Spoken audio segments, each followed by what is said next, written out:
Aum Ganganadipataye Namaha.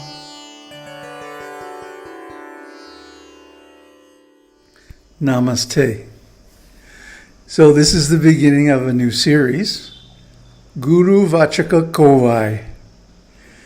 Guru-vachaka-kovai is a collection of shlokas, sayings, by Sri Ramana Maharshi. And these were collected in very early days, early in the 20th century, before Ramana was widely known. In fact, in those days, his disciples were mostly a ragtag gang of local boys who were interested in his teachings. But one scholar, a real Brahmin, came along, and his name was Muruganar. And Muruganar really was the first Vedic scholar to recognize Ramana Maharshi as being enlightened. And so Muruganar started copying down these sayings. Now, sometimes Ramana would write one or two shlokas and then just put them on a little tiny piece of paper, a little scrap of paper, and just put it anywhere. He didn't care, Sometimes the monkeys took them, sometimes they got lost, blown away by the wind, or who knows what. So Muruganar said, let me take these wonderful sayings by this completely unlearned young sage, 16, 17 years old, and compile them into a book. And so this was actually the first book, even before Who Am I? This book was compiled by Sri Muruganar and written in Sanskrit verse. Then those verses were reviewed by Ramana and, if necessary, corrected. And so now we have the Guru-vachaka-kovai. And I think the subtitle for this book should be, What They Don't Tell You.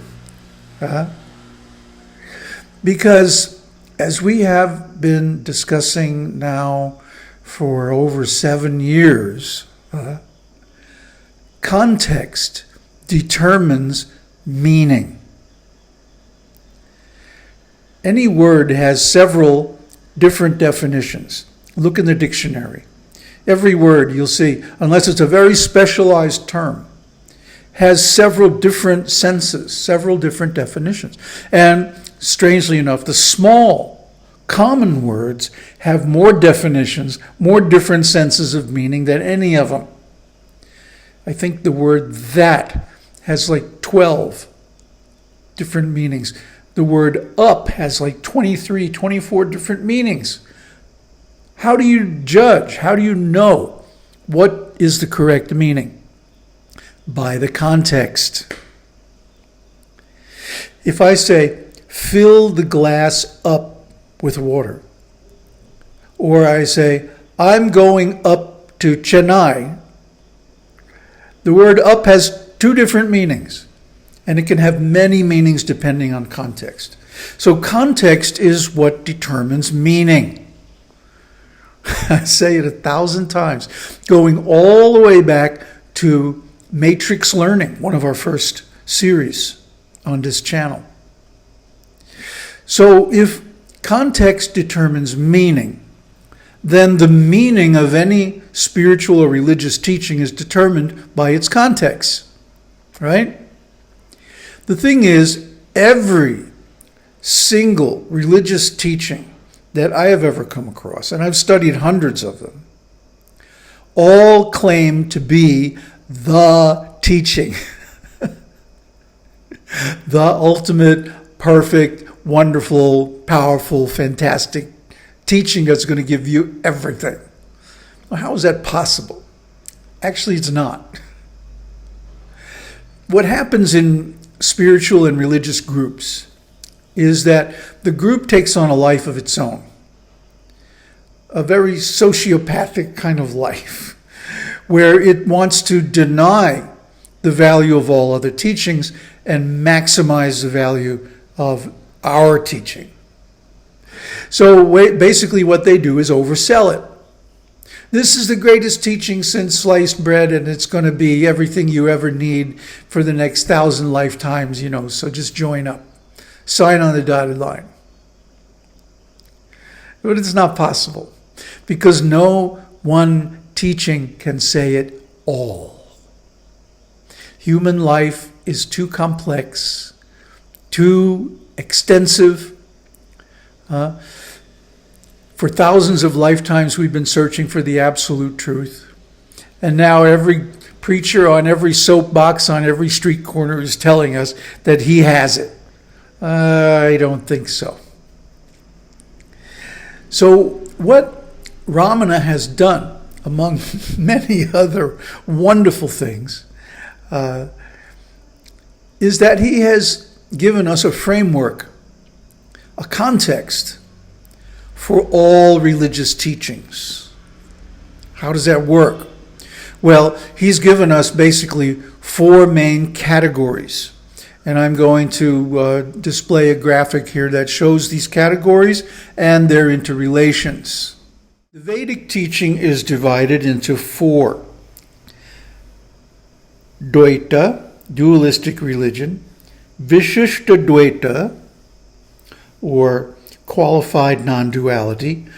Vivarta, illusory appearance. The universe or the world is an illusory appearance.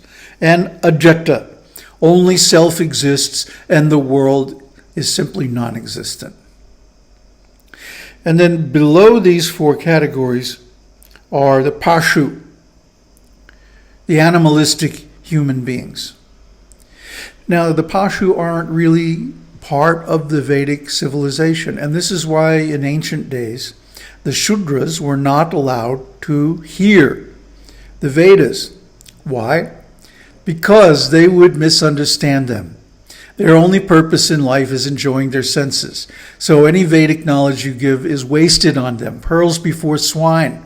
Literally. Because these people are going to a lower destination. How do we know? Because they're already living like animals. They have no higher life, no transcendent purpose, no divine consciousness. They are simply living for the body and the senses. So they take a lower birth, maybe a lower human birth, or maybe even an animal birth. They're not really part of the Vedic system, because the Vedic system, from the beginning to the end, is all about liberation, spiritual liberation, enlightenment, moksha. So nirvana, all these different terms. And so if your aim is something different from that, then you're not part of the Vedic system. So the first actual human stage of civilization is what we call the Dvaita, dualistic consciousness, and the religion that goes along with that. And these people who are the appropriate audience for this kind of teaching are called Manda. Manda means basically useless. Useless idiots. They can't contribute anything. They can only take. They can't give. Why? They don't understand. They think this world is real and that they are real. The ego is real. And all of these other delusive ideas. So what they need is education and also punya. They need pious credits so that they can go higher. So the whole epic Vedic facade of the Puranas and so on, and the ritualistic Vedic sacrifices, is just to give these people the punya they need to engage with the real Vedic teaching, which is Advaita, non-duality. So these teachings are, in the beginning, mixed or qualified non-duality, Vishishta Dvaita. There's several different names for them, and the 4 Vaishnava Acharyas, the Ramana Acharya, Vishnu Swami, Nimbarka, and so on, with all their different variations of commentaries on the Vedas and Vedanta, are all teaching mixed Advaita, mixed non-duality, or qualified non-duality. That non-duality only applies in certain very special cases or something like that. These practices are called bhakti, and bhakti leads to prema, or ecstatic love of God.